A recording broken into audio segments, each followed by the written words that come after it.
Vamos adorar a Deus. Vamos adorar a Deus. Vamos invocar seu nome. Vamos adorar a Deus. Vamos adorar a Deus. Vamos adorar a Deus. Vamos invocar seu nome. Vamos adorar a Deus. Vamos adorar a Deus. Vamos adorar a Deus. Vamos invocar seu nome. Vamos adorar a Deus. Vamos adorar a Deus nessa noite, vamos cultuar a Ele com toda alegria, graça e paz, meus queridos e amigos que nos assistem nesta noite. Nós somos gratos a Deus por estarmos aqui mais uma vez para esse louvor, para esse culto. E nas quartas-feiras nós temos aprendido sobre o nome de Deus. Hoje nós vamos aprender sobre Jeová Nissi. O Senhor é a nossa bandeira, o nosso estandarte, né? O Senhor é o nosso socorro, o Senhor é que batalha por nós, nós sabemos disso. E eu quero que você ore agora comigo, né, pedindo a bênção do Senhor para esse culto, consagrando a Ele esse tempo, derramando seu coração na presença dEle agora. Pai de amor, nós adoramos a Ti, porque o Senhor é Deus e não há outro além de Ti. O Senhor é tremendo, soberano, fiel, e o Senhor habita conosco. Ó Deus, muito obrigado pela sua presença em nós. E hoje, Senhor, nós queremos continuar o nosso culto a Ti aqui, exaltando o nome do Senhor, glorificando a Ti, cantando louvores a Ti, porque o Senhor é digno de receber o nosso louvor, a nossa adoração, a honra e a glória para sempre. Toca, Senhor, nas nossas vidas, fala-nos nesta noite através do Teu nome, Senhor, o que vamos aprender, que o Senhor alcance os corações em todos os lugares que estiverem, ó Deus, nos assistindo, que a bênção do Senhor esteja sobre cada um e que o Senhor venha de encontro à necessidade de cada coração nesta noite, Pai. Muito obrigado por tudo, Senhor, em nome de Jesus. Amém. Nós vamos cantar uma canção que eu acho que é dos anos 90, que é O Senhor é a nossa bandeira e a nossa vitória. O Senhor é o nosso socorro nas tribulações. O Senhor é a nossa luz, a nossa salvação, é a nossa justiça em toda e qualquer situação. Jeová Nissi, Jeová Jiré, Jeová Shalom. Te adoramos com amor.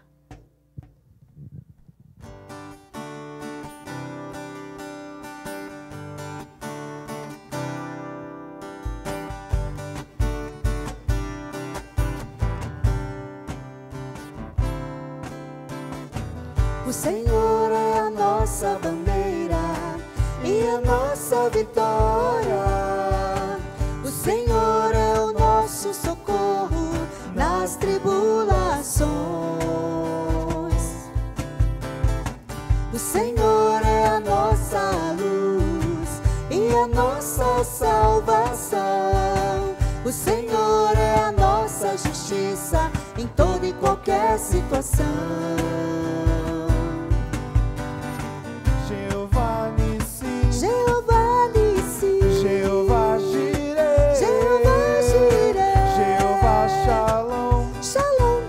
Adoramos com amor, te adoramos com amor.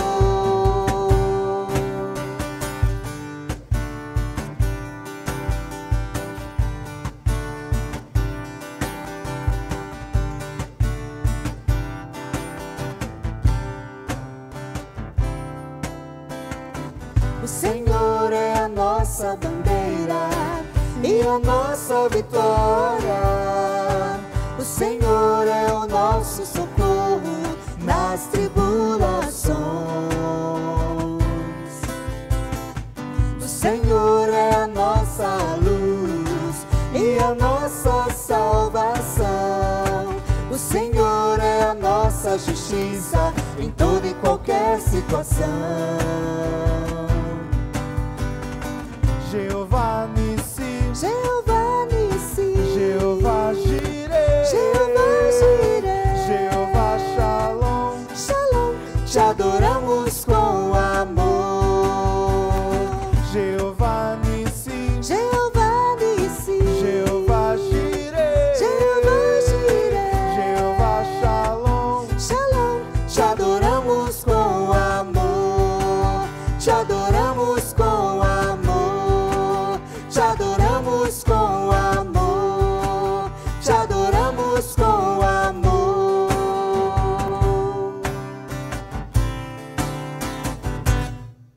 Diante disso tudo que nós cantamos, que o Senhor é para nós, nós devemos mesmo nos alegrar nele, né? Dizer quem Ele é para nós.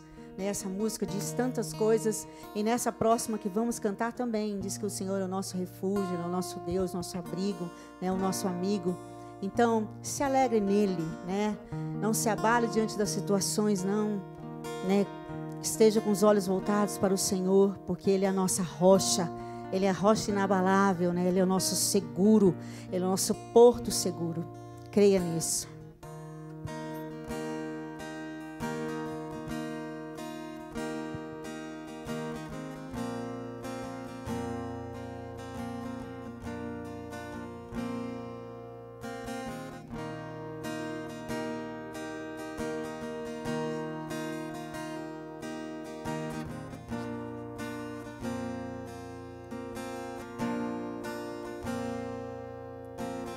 A ti bendirei para sempre.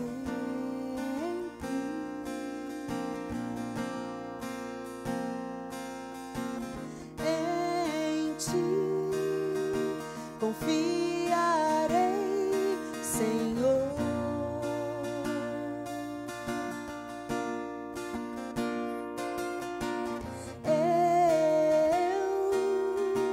Não terei do que ter medo.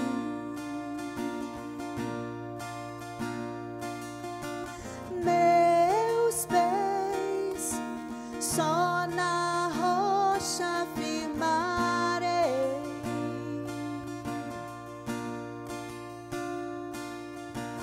Não me abalarei.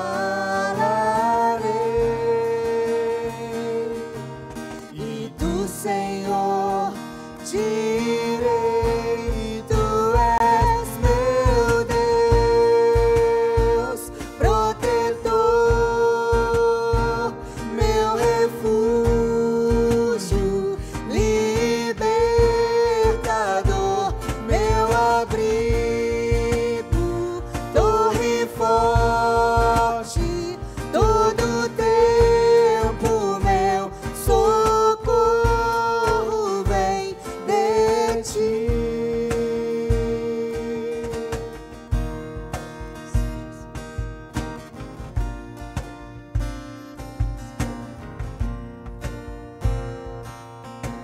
Não há outro a quem eu amo.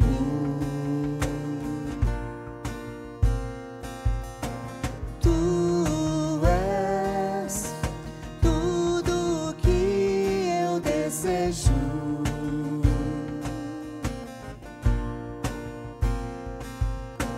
Eu me alegro em ti. E do Senhor direi: Tu és meu Deus, protetor, meu refúgio, libertador, meu abrigo, torre forte, todo tempo meu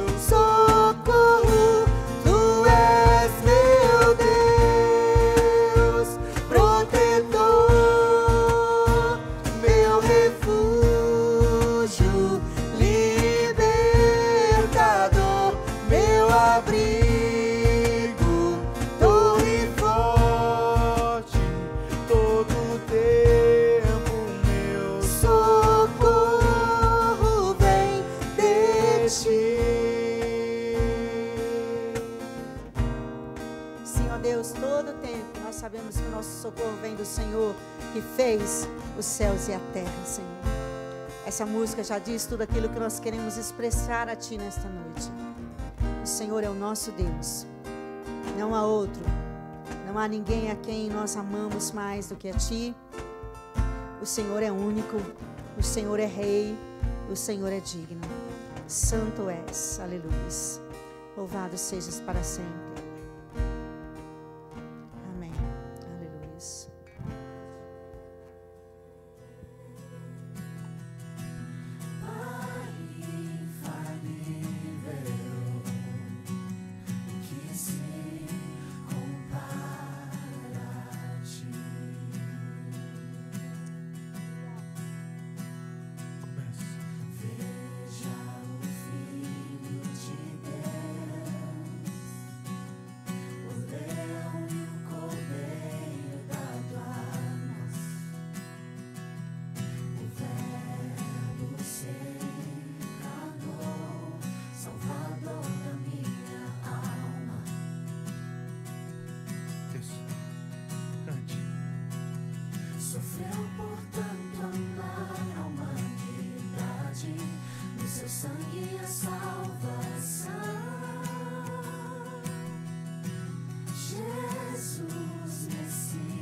Levante suas mãos e glorifique. Aleluia. Cante. Veja comigo está o Espírito queimando em meu ser, amigo e protetor que me leva à verdade. Cante, Queimar. Traz luz pro meu perdido coração, até meu tempo aqui final. Oh, Santo Espírito, teu reino quero ver. Levante suas mãos. Oh, Santo Espírito, faz em mim o teu querer, canta minha alma.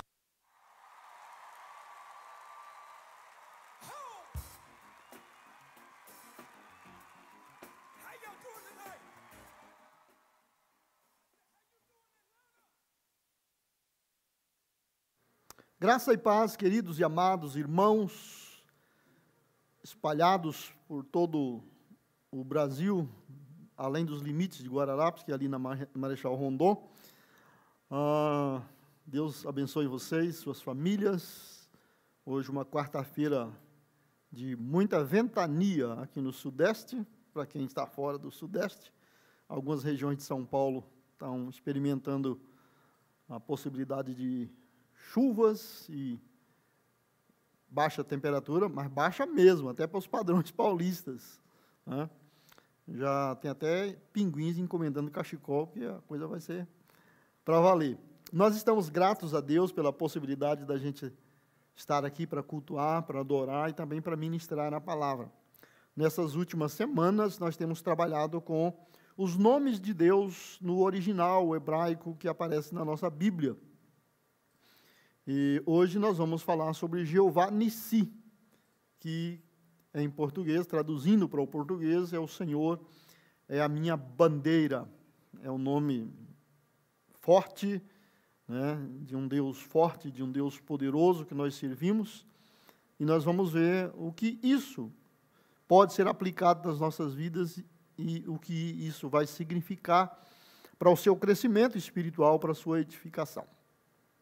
Nós vamos nos basear no livro de Êxodo, no capítulo 17, do verso 8 ao 16, e o texto propriamente, a citação de Jeová Nissi, no verso 15.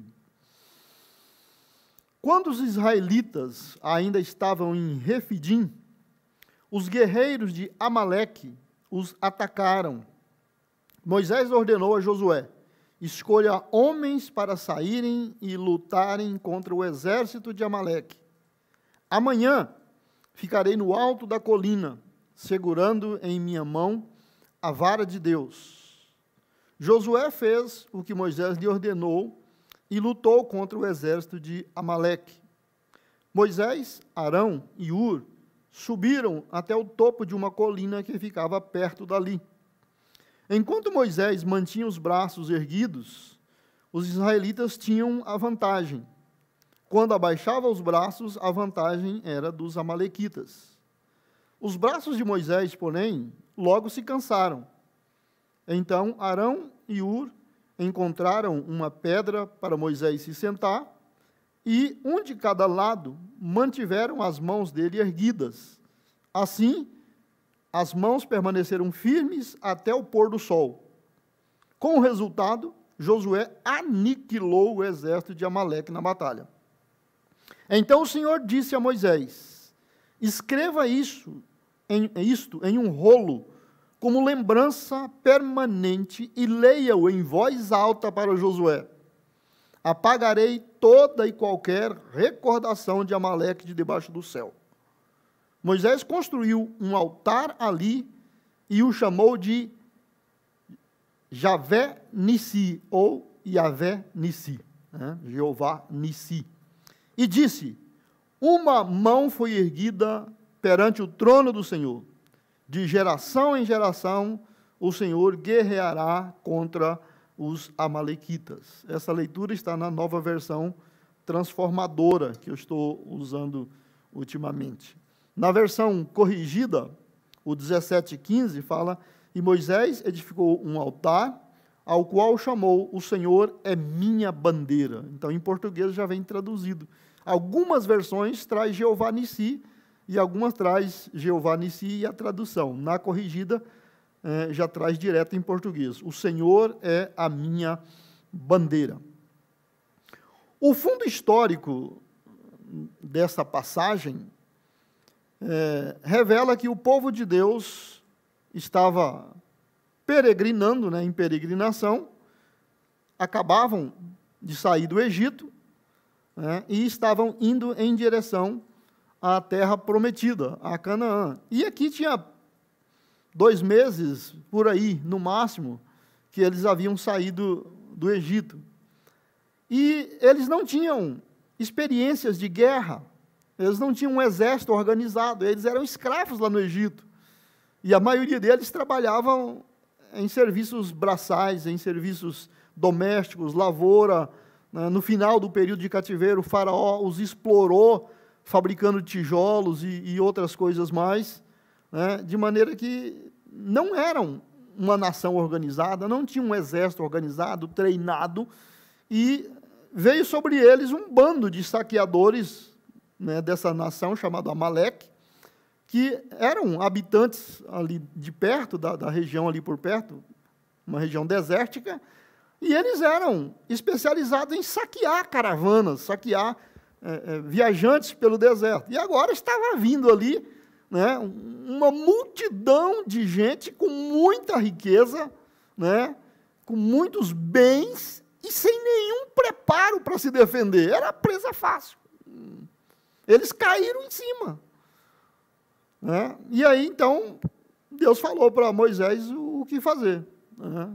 Josué, né, que deveria ter alguma experiência talvez de segurança, ou pelo menos ele se tornou o general do exército de Israel, né, e Moisés mandou que ele regimentasse alguns homens que soubessem lutar e quisessem lutar e fossem enfrentar Amaleque, e ele iria para a intercessão, né, ele iria subir no monte com Arão e Hur. Arão era irmão de Moisés, e Hur era cunhado de Moisés e Arão, era casado com Miriam. Então, nós vamos subir para uma montanha, um monte que tem aqui perto, e eu vou estar na oração por vocês, né? Então, o povo de Deus, que sou eu, que é você, que é a igreja de Cristo, né? Literalmente ali, o povo de Deus estava indo ao alcance da terra prometida quando foram atacados por inimigos do deserto. Hoje, ou espiritualmente, o povo de Deus sou eu, é você, somos nós a igreja.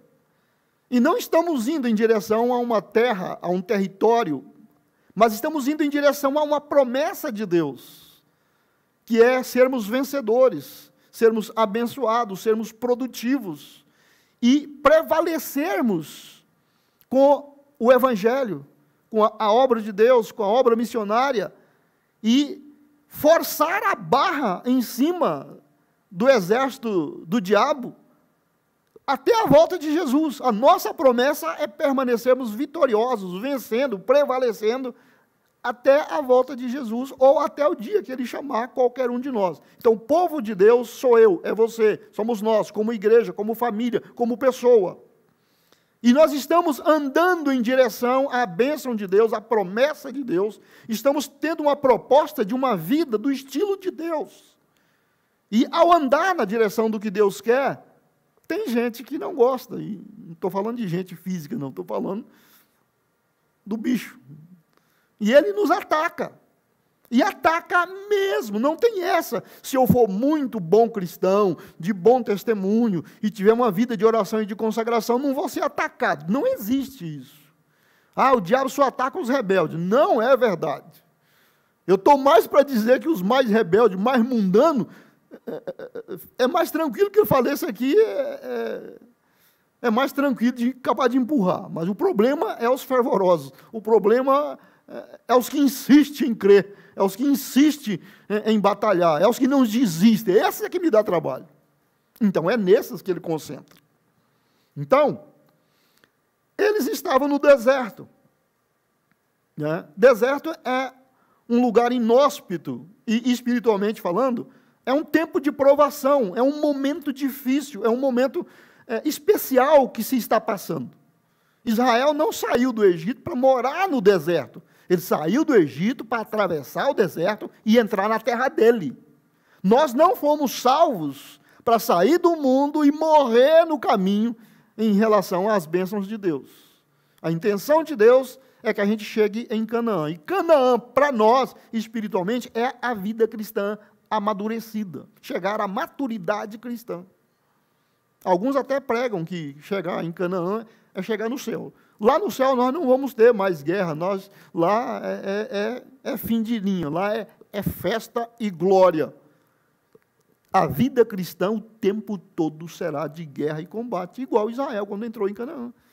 Tiveram que lutar para conquistar, depois para reconstruir, depois para formar a nação, depois para manter a nação protegida, porque agora todo mundo queria invadir. Então, essa é a vida cristã. Então, eles estavam no deserto, né? E haviam acabado de superar uma crise de falta d'água. Depois, na semana passada, nós falamos, né, sobre o Deus que cura, Jeová Rafá, né, que faltou água potável, a água era amarga e Deus providenciou. Posteriormente, faltou água de vez. Não tinha poço, não tinha mina, não tinha nada. Nem salobra, nem de jeito nenhum. E então Moisés falou para Deus, e agora? O povo caiu no pelo de Moisés. Gente, sempre que acontece crise, sempre que acontece tempo de provação, as pessoas imaturas, eu falei semana passada, as pessoas imaturas são impacientes. E elas caem em cima da liderança de pau. Você prometeu, a gente estava bem, você nos chamou para ir para um lugar melhor, e o negócio foi pior. Depois que eu me converti, eu só tenho tribulação. Então, a maturidade nos leva a superar esses tempos de provação. E quando Moisés foi orar, Deus falou para ele, né, que ia providenciar água.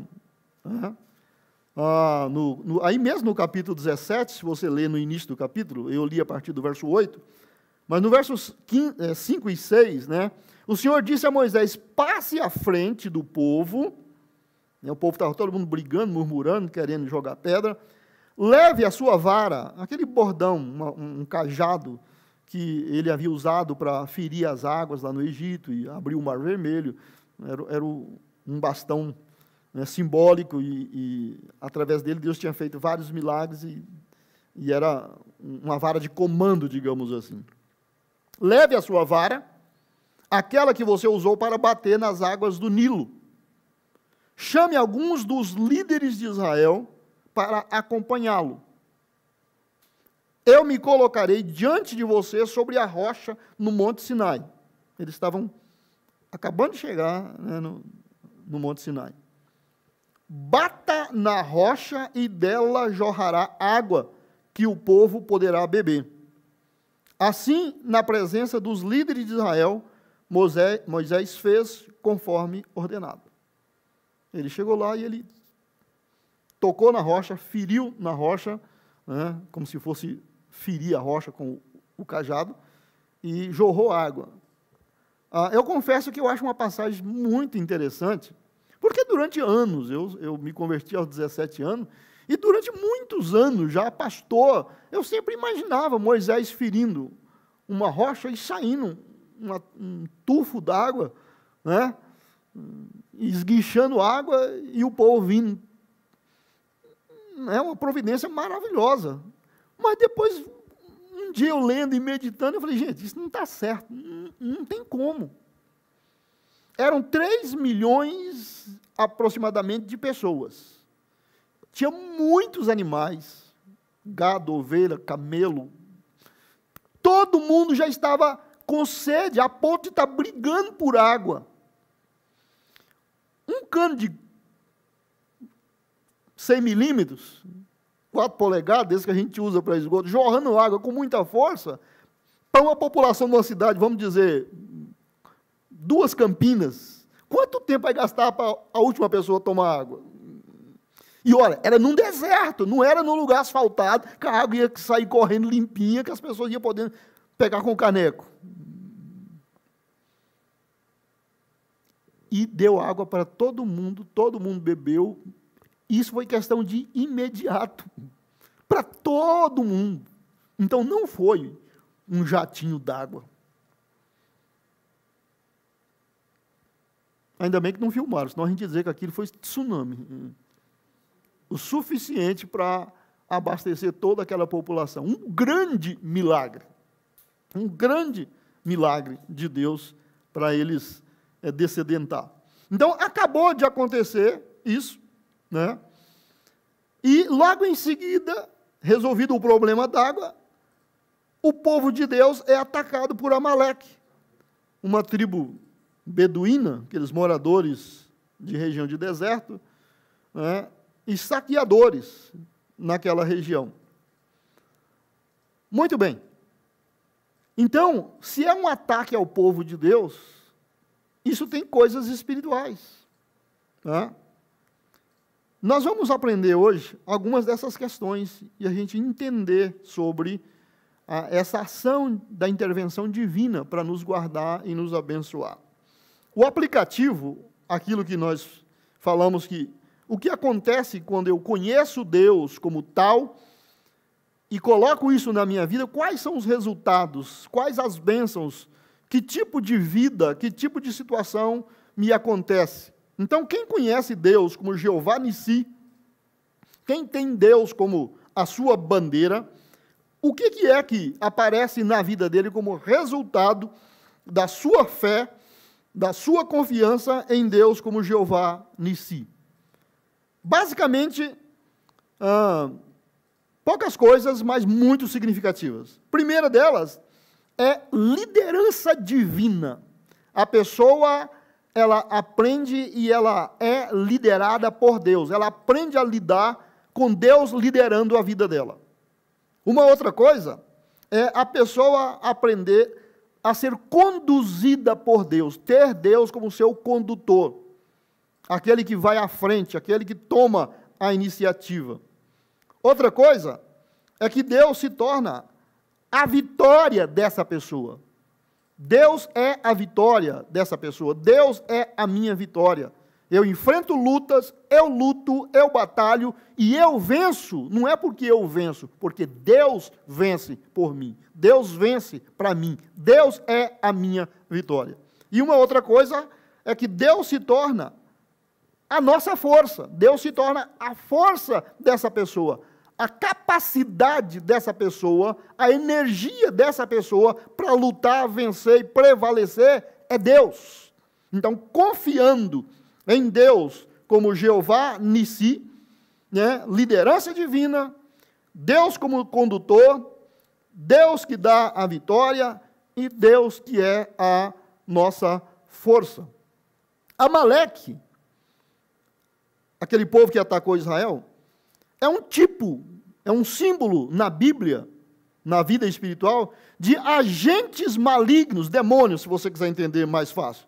É um tipo de agentes malignos que atacam de surpresa, de forma covarde, pessoas indefesas ou em situação difícil, quando estão em direção à bênção de Deus.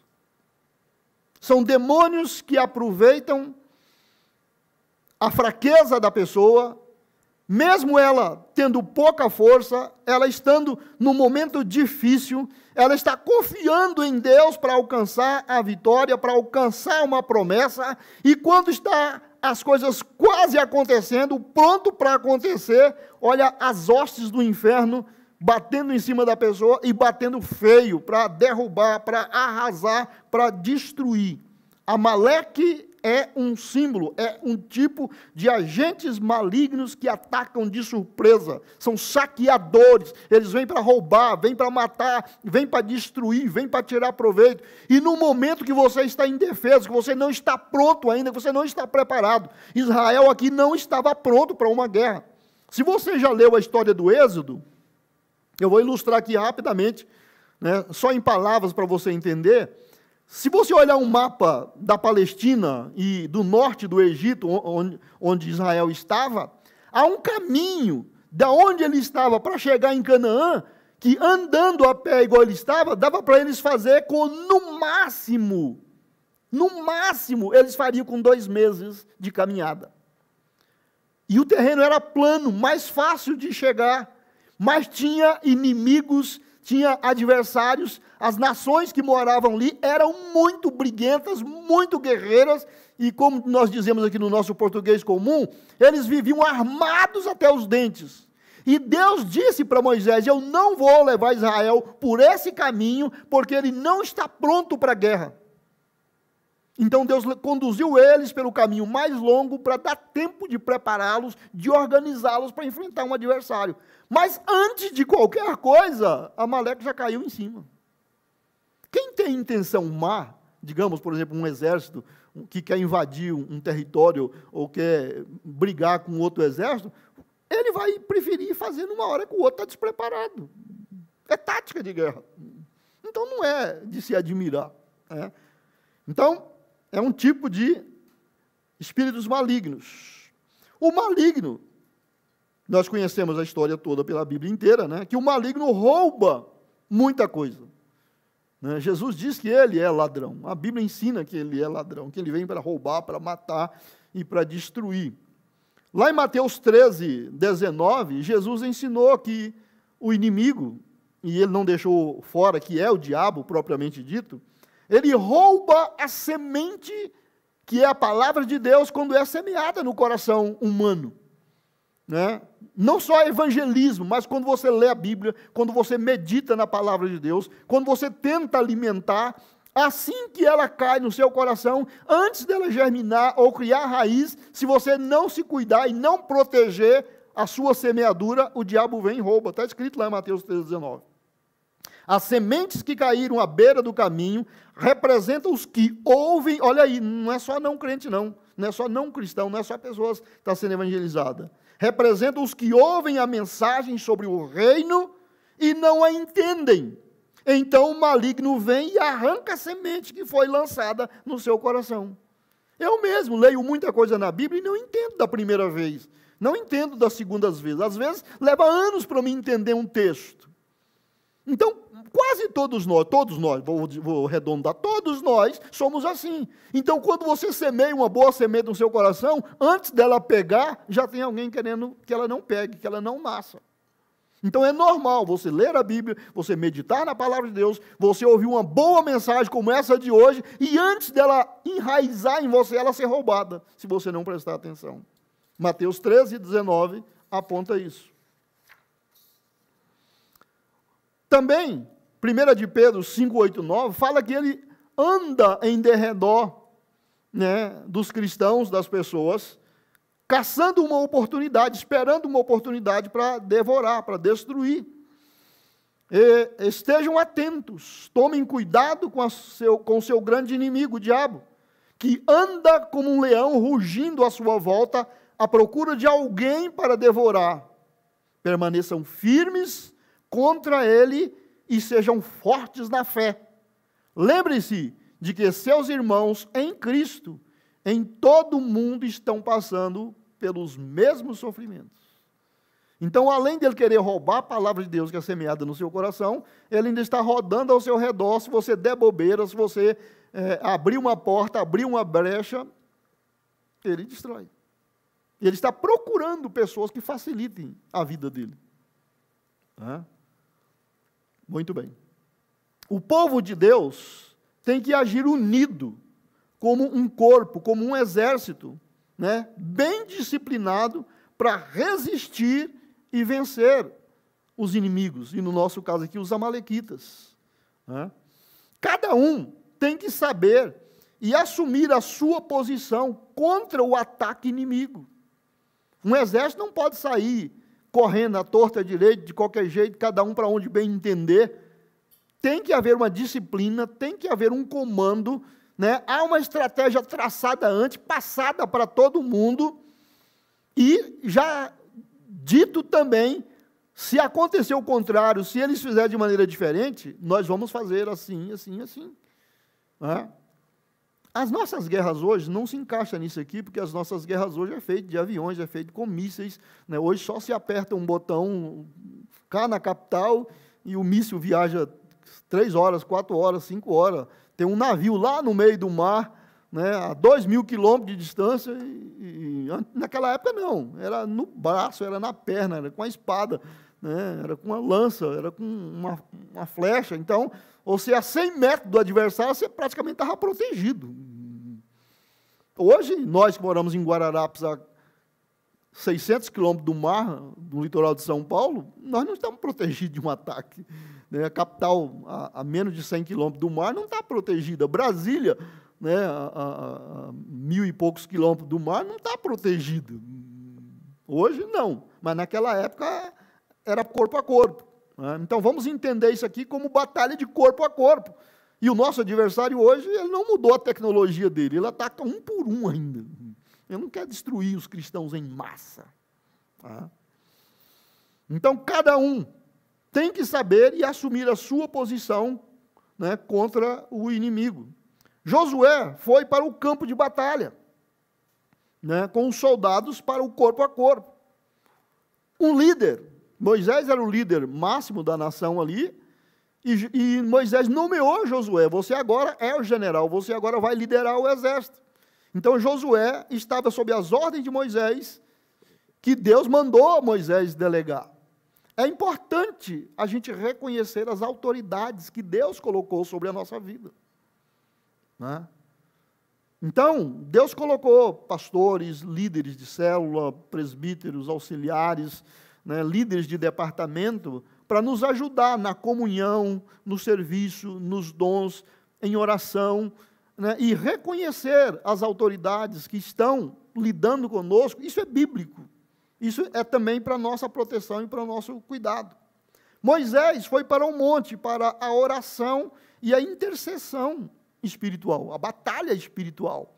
Então, veja bem, se fosse meramente uma guerra que não houvesse nenhum componente espiritual, era quem tivesse mais gente ganhava, ou quem tivesse mais gente preparado, ou a melhor estratégia ganhava.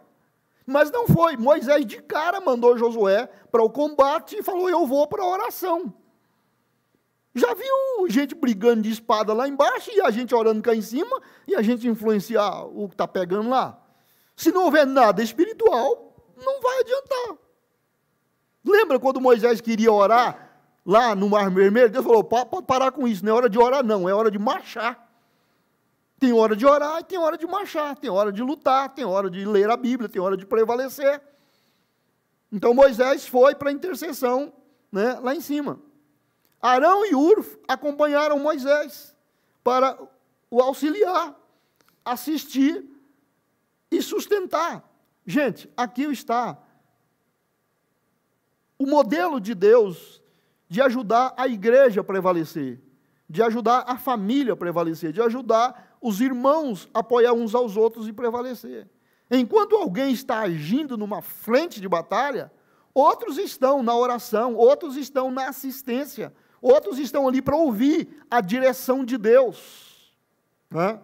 E é assim que se ganha uma batalha. E a batalha era mais espiritual do que física, mais espiritual do que física, do que bélica. Né? E se ela é mais espiritual do que material, humana ou bélica, o discernimento espiritual foi fundamental para Moisés e é fundamental para nós, porque se é espiritual, se não tiver discernimento e não souber usar os dons e as armas que Deus fornecer na hora, vamos perder a guerra. Né? Ok. Então, veja bem, o texto mostra, e eu não vou repetir o texto, mas eu quero passar direto. Josué estava lá lutando, espada, lança, corpo a corpo, homem a homem. E Moisés estava cá em cima no monte, com as mãos levantadas, orando por Josué, orando pelos soldados. De repente, Moisés e Arão e Hur, que estavam juntos lá orando, perceberam uma coisa. Arão e Hur perceberam, isso é discernimento de espírito, isso é uso dos dons espirituais na nova aliança. Né? O Espírito Santo comunicou a Moisés e a Arão e a Hur. Preste atenção num detalhe. Moisés estava orando, era um senhor de 80 anos, né? Os braços cansavam, ele baixava e continuava orando. Quando ele baixava as mãos, a guerra virava contra Israel. Ele levantava as mãos de novo, o negócio virava outra vez a favor de Israel. Que estranho. Quando ele cansava, baixava a mão, Amaleque prevalecia. Ele levantava as mãos, descansava um pouquinho, levantava as mãos, Amaleque prevalecia. Arão e Hur falaram, gente, o negócio não está lá não, está aqui. O segredo da vitória está com Moisés e não com Josué. Se nós não apoiarmos Moisés e não conseguirmos fazer Moisés ficar com a mão levantada, Josué vai perder a guerra. E o exército vai perder a guerra. E a nação vai perder a guerra. Mas como fazer para a mão dele ficar sustentada o tempo todo? Bom, uma ideia. Pegaram uma pedra grande, sentaram Moisés e cada um ficou de um lado. O dia todo, o resto do dia, sustentando a mão de Moisés. Aí foi fatura liquidada. Josué aniquilou. Veja bem, quando Moisés ficou com o braço permanentemente levantado, Josué simplesmente aniquilou o adversário. Não entra aqui em detalhe quem estava mais preparado, quem tinha as melhores armas, quem tinha a melhor estratégia. A resposta da oração de Moisés, e aqui é simbólico pelo levantar das mãos,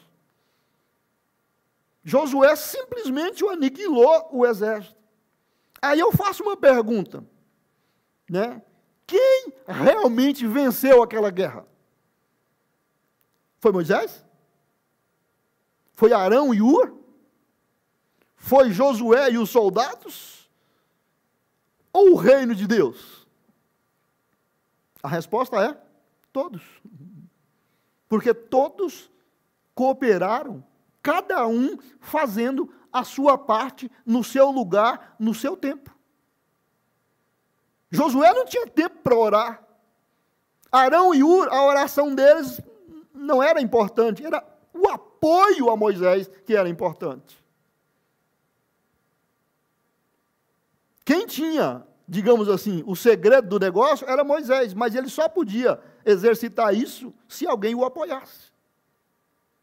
E eles apoiaram, até a vitória final. Então, veja bem, era estritamente espiritual, era uma batalha espiritual. Quanta coisa acontece na nossa vida, na nossa família, na igreja, conosco ou no trabalho, que você não entende como é que uma coisa dessa está acontecendo. Como é que a coisa vira às avessas, de uma hora para outra. É tudo espiritual. Se você não tiver discernimento, se o Espírito Santo não der o discernimento, ou se ele der e a gente não interpretar corretamente, nós perdemos a batalha. Deus não estava lá? Estava. Deus não estava com Israel? Estava. Mas e a parte de Israel? Ou vocês acham que Deus tem que fazer tudo para nós? A gente, glória a Deus, amém, aleluia, eu creio, Deus vai me dar a vitória. E você não faz a sua parte, não. A sua parte é sua, a minha parte é minha. Nós temos que nos preparar, nós temos que nos defrontar, temos que encarar o adversário, fazer a nossa parte, Deus vai nos dar a vitória. Então o Senhor disse a Moisés, para ele escrever aquilo para memória, num livro. E quando Josué chegar aqui, leia para ele em voz alta o que ele não sabe, porque ele estava lá no meio da guerra, ele não tinha a menor noção do que estava acontecendo. De repente um soldado começa, e aí Josué, viu como foi fácil? Nós liquidamos, né? De vez em quando a gente dava um mole assim, mas depois, né? Viu? E Josué mesmo, né? Foi maravilhoso, vocês lutaram bem. Aí Moisés chegou lá e furou a bola deles. Não tem nada a ver com vocês. Tem a ver com vocês, mas não foram vocês. Tem a ver comigo, mas não fui eu. Tem a ver com Arão e Hur, mas não foram eles também. Fomos nós. Né?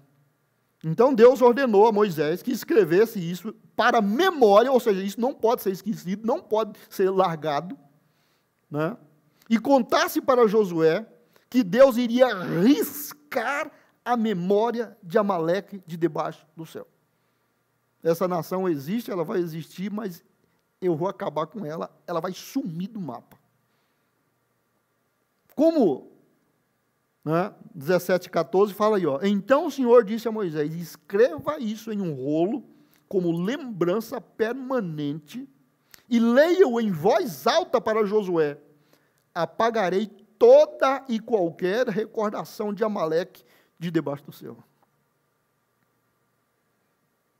Aí, eu faço uma pergunta para vocês. Essa questão aqui é muito intrigante. Deus falou, eu vou liquidar a fatura. Eu vou tirar esse cara da memória. Ninguém mais vai lembrar dele. Né? Será que há uma contradição? Né? Porque no verso 16, né, Deus diz que vai haver guerra contra Amaleque de geração em geração. Como é que Deus vai acabar com ele e de geração em geração nós vamos brigar com ele? Porque a questão não era só aquela nação ali, dos amalequitas ali.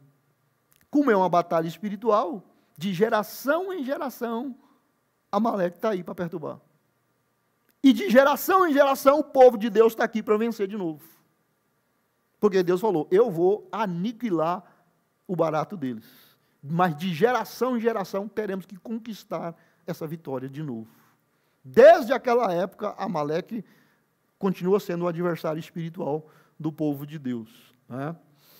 Lá no verso 16, e disse, uma mão foi erguida, né, ou em português mais usual nosso, né? Eu levanto a mão, eu juro, né? E Deus fez isso. Uma mão foi erguida perante o trono do Senhor, de geração em geração, o Senhor guerreará contra os amalequitas, ou nós teremos guerra contra os amalequitas, e Deus vai estar conosco. Né? Então, quem crê em Deus como Jeová Nissi. Quem conhece Deus como Jeová Nissi. Mas não dá para confiar, ele cria um conflito interior. Eu chamo isso de conflito. Toda semana, para cada nome, nós explicamos o que acontece como bênção na vida de quem crê e o conflito interior, o conflito espiritual, né, no íntimo da pessoa que crê, que acredita, que conhece Deus como Jeová Nissi, mas não dá para confiar plenamente dele. Há uma transigência contra os princípios de Deus, ou seja, a pessoa não consegue confiar do jeito que Deus está dizendo. Os princípios de Deus funcionam assim, mas ele não consegue lidar com isso desse jeito. Ele abre mão disso. Isso pode ser bom, mas para mim, não. Eu vou fazer de outro jeito. Olha, Deus ensina a fazer assim. Eu sei que Deus é maravilhoso, que Deus sempre tem me abençoado, mas para mim não funciona assim, vai ser sempre assim. Ele transige com os princípios de Deus. Ele sabe, mas não dá para lidar do modo espiritual, ele tem que lidar do jeito dele. Isso causa um conflito, uma transigência em relação aos princípios de Deus. E é claro que isso gera insegurança. Se Deus diz que ele abençoa desse jeito, e eu quero a bênção, mas eu não posso fazer desse jeito, eu fico inseguro. Porque eu não vou ter garantias que eu vou ganhar, eu não tenho garantias que eu vou ser abençoado, eu não tenho garantias que vai acontecer na minha vida como tem acontecido. Não é comum as pessoas dizer que as pessoas sempre são abençoadas, eu vejo sempre pessoas dando testemunho, eu vejo sempre as pessoas falando que Deus abriu a porta, que Deus falou, que Deus fez por ele dá o testemunho. Eu nunca tenho nada para contar. Às vezes essa é a questão. Você sabe, você conhece, você poderia estar experimentando, mas alguma coisa não te deixa dar o passo necessário. Eu sei que Deus, seria como você estar num exército, e o comandante dá as ordens, e você fala, eu vou fazer do meu jeito, eu sou maluco de seguir esse cara. Quem vai estar lá na frente sou eu vou fazer do jeito que ele está falando. Ok, o que pode acontecer é não fazer do jeito que ele fez, e você ser o primeiro a ser abatido, ou ser ferido. Não é? Muito bem. Em se tratando de batalha espiritual, de guerra espiritual, os princípios são os mesmos de uma guerra comum, de uma guerra de exército.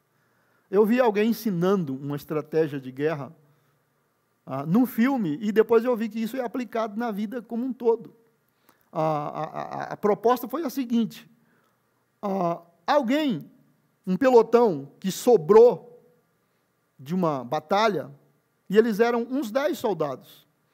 E eles ficaram cercados por mais de 100 adversários. E eles não tinham tanta munição e nem tanto tempo para permanecer entrincheirado onde ele estava, que eles estavam protegidos. O adversário bastava esperar, porque com o tempo eles teriam que se render, porque eles não tinham para onde ir, a não ser enfrentar o adversário.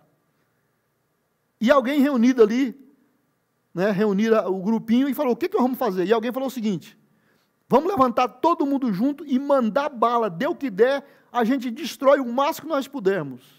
Aí o comandante deles falou, não, desse jeito não. Não vamos fazer isso. Nós estamos bem posicionados e, à medida que pudermos, nós vamos atacar simultaneamente, mas não atirem para matar. Só firam no ombro, numa perna.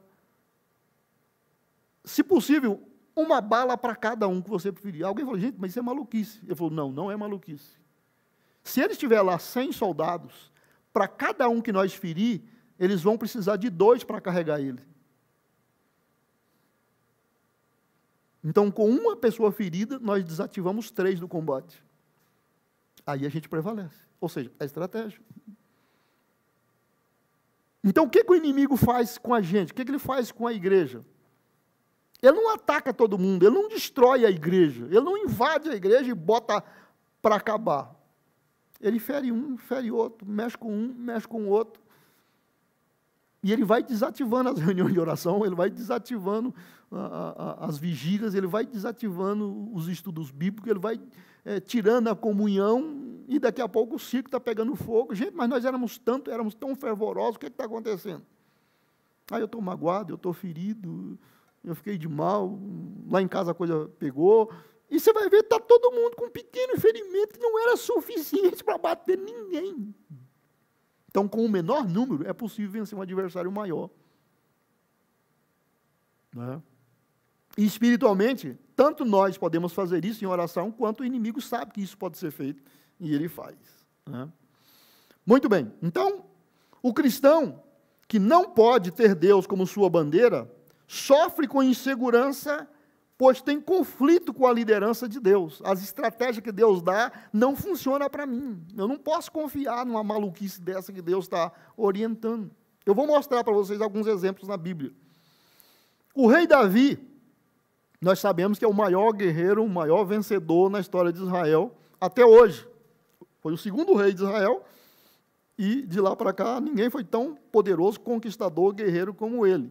Mas ele seguia as instruções de Deus para vencer as suas guerras. Tem um texto em 1 das Crônicas 14, 10 a 17. Olha o seguinte, olha que interessante.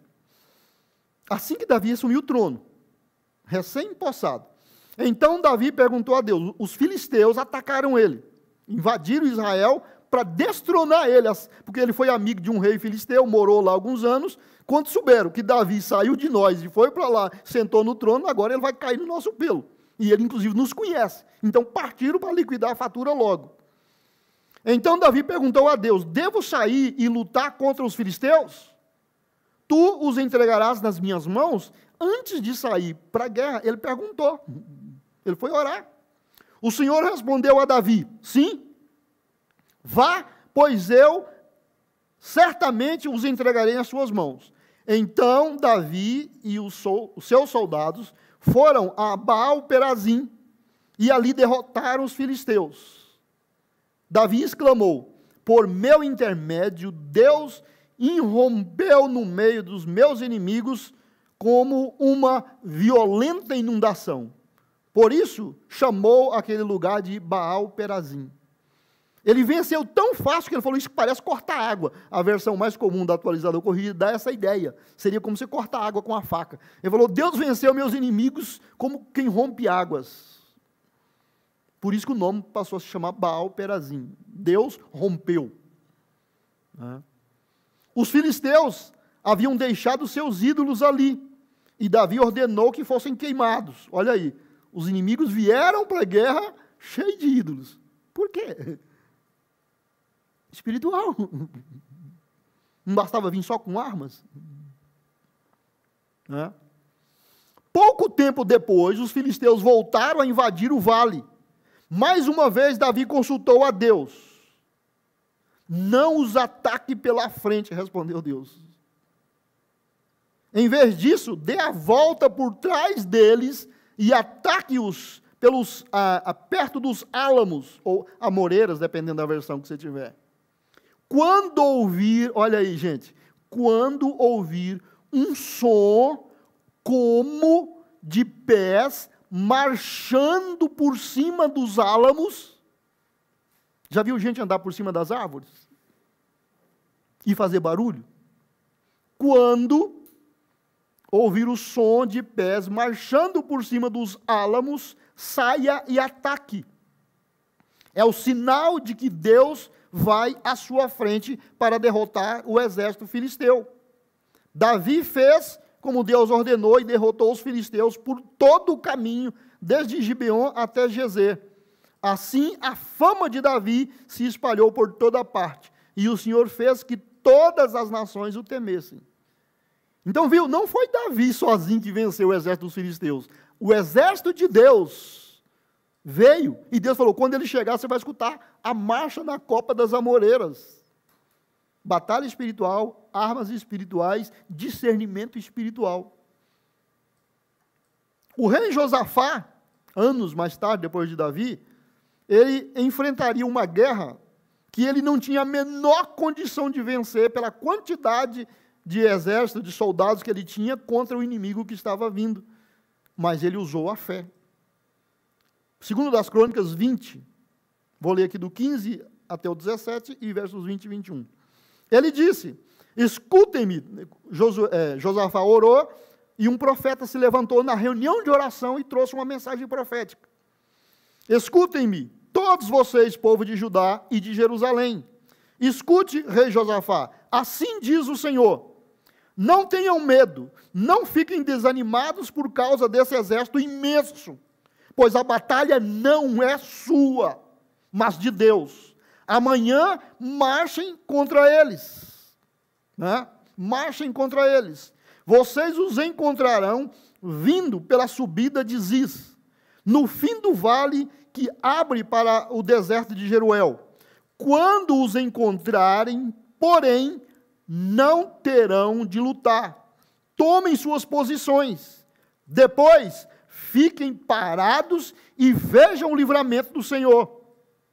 Ele está com vocês, povo de Judá e de Jerusalém. Não tenham medo nem desanimem. Saiam para enfrentá-los amanhã, pois o Senhor está com vocês. Bem cedo, na manhã seguinte, o exército de Judá saiu para o deserto de Tecoa. No caminho, Josafá parou e disse, olha, estratégia dada por Deus, que se a pessoa não tiver fé para seguir a liderança, entra problema. Porque olha o que Josafá fez. Josafá parou e disse, escutem-me, povo de Judá e de Jerusalém, creiam no Senhor seu Deus e permanecerão firmes. Creiam em seus profetas e terão êxito. Depois de consultar o povo, o rei nomeou cantores para irem diante do exército, cantando e louvando o Senhor por sua santa majestade. Cantavam assim, deem graças ao Senhor, seu amor dura para sempre. Ir para uma guerra com a banda e a orquestra na frente do pelotão de choque. Gente, isso é suicídio em massa. Mas Deus já não tinha dito que ia dar a vitória, que chegasse lá e não precisava lutar? Era só parar e assistir. Então falou, então nós vamos assistir louvando a Deus, adorando a Deus. Então tem estratégia que humanamente, se você falar para um general de exército fazer uma coisa dessa numa guerra corporal, ele vai mandar te internar. É maluquice, é loucura. Mas se Deus diz, se Deus dá discernimento, faça. Lembra da batalha de Jericó? Já viu alguém derrubar um muro daquela altura, daquela largura, só rodando em volta dele? Então. Terceiro, o cristão sabe que as suas lutas e seu inimigo não é carnal, mas espiritual e maligno. Nós sabemos que a nossa luta, que o nosso inimigo não é uma pessoa humana, não é carnal, mas é coisa espiritual e é maligno. Efésios 6, 11 e 12. Vistam toda a armadura de Deus para que possam permanecer firmes contra as estratégias do diabo. Pois nós não lutamos contra inimigos de carne e sangue, mas contra governantes e autoridades do mundo invisível, contra grandes poderes neste mundo de trevas e contra os espíritos malignos nas esferas celestiais. Então, alguém te provocando, alguém te irritando, alguém pegando o teu pé, não é a pessoa. Por trás dela tem uma força maligna. Se você for brigar com a pessoa, você só vai perder uma amizade sem nenhum sentido. Você tem que aprender a discernir quem é o adversário. Lá naquela época de Josué e nesses filmes de guerra que a gente vê de época, cada exército levava a bandeira do seu país. Ou os batalhões, cada um tinha as suas bandeiras, cada um tinha uma bandeira. E eles, normalmente, né, um soldado, ou normalmente o que ficava com a corneta ou com um instrumento ali, né, para animar, para marcar o ritmo, ficava lá no alto de uma colina com aquela bandeira estendida ali. E os soldados cá embaixo lutando, e de vez em quando eles tinham possibilidade de virar e ver aquela bandeira lá no alto. E eles sabiam que enquanto a nossa bandeira está lá, é porque nós estamos de pé.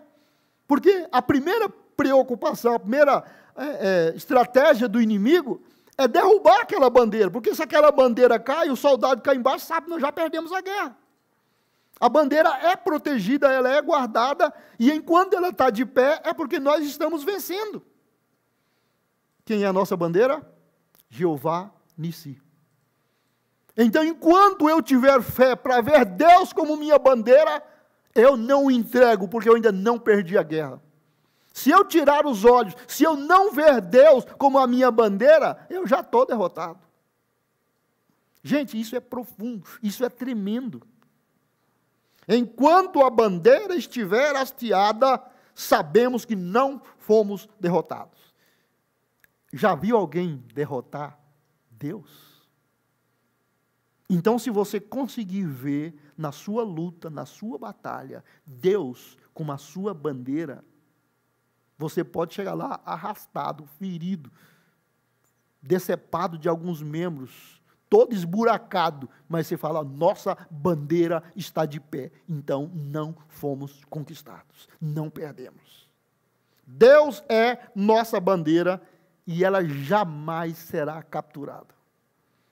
Jamais veremos o exército do inimigo balançando a bandeira de Deus aqui, ó, conquistamos, tomamos, jamais, jamais, jamais. Por mais terrível que estiver a batalha, tendo Deus, tendo Jesus como nossa bandeira, a esperança sempre estará presente. Sempre estará presente. Em Cristo sempre teremos paz. Ele falou que no mundo nós teríamos aflições, tribulações, mas podemos ter bom ânimo, porque Ele venceu o mundo. Jesus é Deus, e Deus é a nossa bandeira. João 16, 33, eu lhes falei tudo isso, para que tenham paz em mim. Aqui no mundo vocês terão aflições, mas animem-se, pois eu venci o mundo. Jesus é Jeová Nissi. Jesus é a nossa bandeira. E enquanto pudermos ver isso, nós não seremos derrotados. Eu quero fechar fazendo uma aplicação simples, mas eu quero que você pense nisso. Nós vivemos em constante batalha espiritual. Você acreditando ou não, o inimigo não está nem aí pelo que você acredita ou não. Ele vai te atacar e ele vai te ferir. Então é melhor estar prevenido, estar crendo nisso e se preparando. Segundo, Deus é a nossa bandeira. Isso significa que Deus luta por nós. Você pode ter, como Moisés e Arão e Ur viram o efeito da oração da intercessão. Davi escutou o som na copa das amoreiras. Na época de Eliseu, ele sabia que tinha um exército de Deus protegendo eles, e o criado dele ficou assustado, e ele pediu para Deus abrir os olhos dele, e o cara viu e falou, nossa, maior que está conosco do que o que está do outro lado. Às vezes nós temos discernimento dos anjos de Deus, da bênção de Deus, de uma promessa de Deus, e às vezes não temos, mas nós não temos que basear no que nós estamos vendo, sentindo ou recebendo.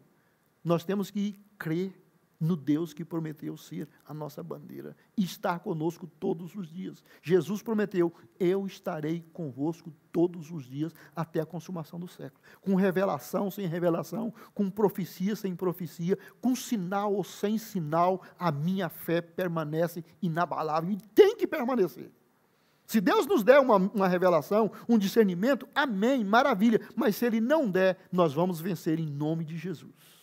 É isso que a gente precisa se assegurar. Terceiro, seguir as instruções da palavra de Deus é a melhor estratégia para vencer. Se você não tiver uma profecia, uma revelação, um discernimento espiritual dado por Deus no momento ou na oração, siga as instruções bíblicas. Deus nunca vai contradizer a sua palavra.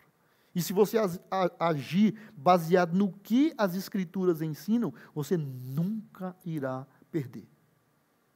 Amém?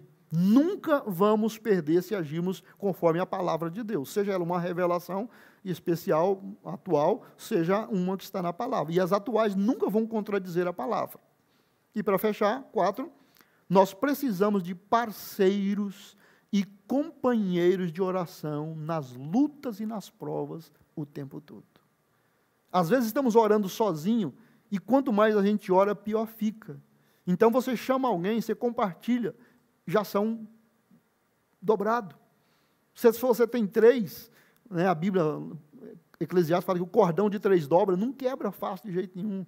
De repente você está buscando de Deus e você não tem discernimento nenhum. Você vai orar com alguém, na primeira vez a pessoa te dá a estratégia de Deus. Deus dá o discernimento. Nós não podemos andar sozinhos. Nós não podemos guerrear sozinhos. Ninguém ganha uma guerra sozinho. Nenhuma igreja vence numa cidade sozinho. Nenhum pastor vence sozinho. Nenhum líder de ministério vence sozinho. Nenhuma batalha espiritual é vencida por um intercessor sozinho. Eu desconheço alguém tão bom, tão poderoso, tão amigo de Deus quanto Moisés. Mas ele precisou de Arão e Hur. Josué, a gente chama ele, né, na figura que ele representa a Cristo, é o capitão invencível. Mas ele precisou de Arão, Moisés e Hur, orando, intercedendo e assegurando. Não tente lutar sozinho. Vamos orar? Pai Santo, nós estamos gratos porque conhecemos o Senhor como Jeová Nissi. E de fato o Senhor é a nossa bandeira. E o Senhor tem ganhado as nossas guerras. E o Senhor continuará sendo a nossa bandeira. E continuará ganhando as nossas guerras. E nos ajudando a vencer as batalhas. Eu oro em nome de Jesus por cada irmão, por cada família que está vivendo tempos difíceis, tempos de provas, batalhas incontáveis, uma após outra. Mas hoje ele recebeu a palavra, a revelação de que o Senhor é Jeová Nissi e nunca vai deixá-lo sozinho se ele confiar em ti. Ao seguir as instruções que estão na tua palavra, o teu povo vai prevalecer. Nós vamos prevalecer como igreja em Guararapes, em São Paulo, no Brasil, no mundo todo. O diabo tem os seus planos, o anticristo tem os seus planos, o mundo todo conspira para uma coisa só, mas nós já sabemos o final da história. Jesus é o Rei dos Reis, o Senhor dos Senhores, aquele que venceu e vai abrir o livro, desatar os seus selos e vai vir sentado no seu trono cheio de glória, porque é esse Deus que nós servimos. Por mais que o mundo seja perigoso, por maiores que sejam as lutas e as provas, não há ninguém, não há páreo para o Senhor nosso Deus. Não somos nós que vencemos, não são as nossas estratégias, não são as nossas orações, não é a nossa santidade, não é a nossa justiça, não é a nossa persistência, é a graça, é o amor, é a misericórdia, é o caráter de Deus Santo como Jeová Nissi que prevalece para nós todos os dias.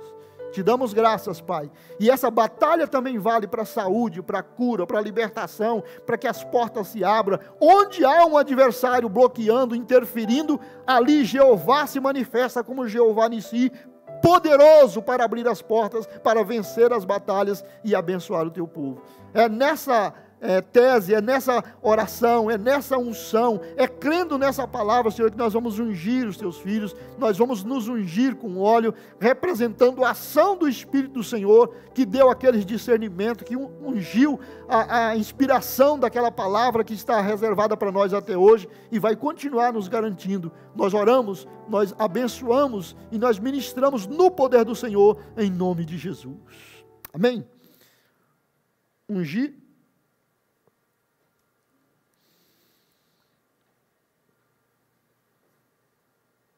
Pedro Lucas vai ser um guerreiro. O Kleber já é um guerreiro. Aliás, o Pedro Lucas já guerreia faz tempo, né? Deus, nós abençoamos e ungimos cada um dos teus filhos e oramos por aqueles que nos seus lares, através da live, estão também ungindo uns aos outros, o líder ungindo a família, ungindo as pessoas que estão ali.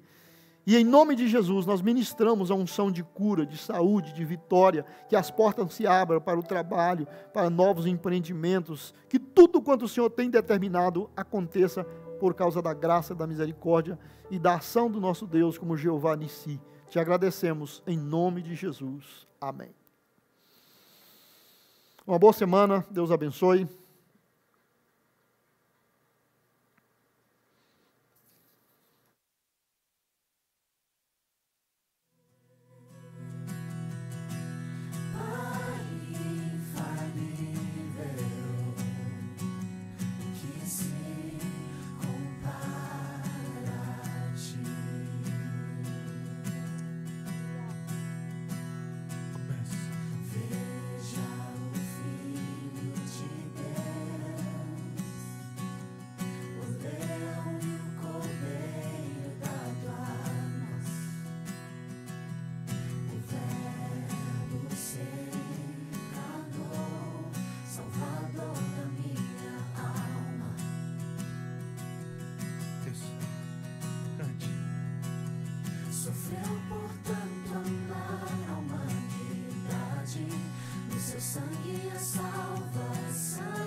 traz luz pro meu perdido coração, até meu tempo aqui final.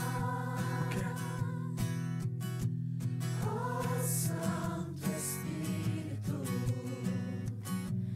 teu reino quero ver. Levante suas mãos. Oh, Santo Espírito,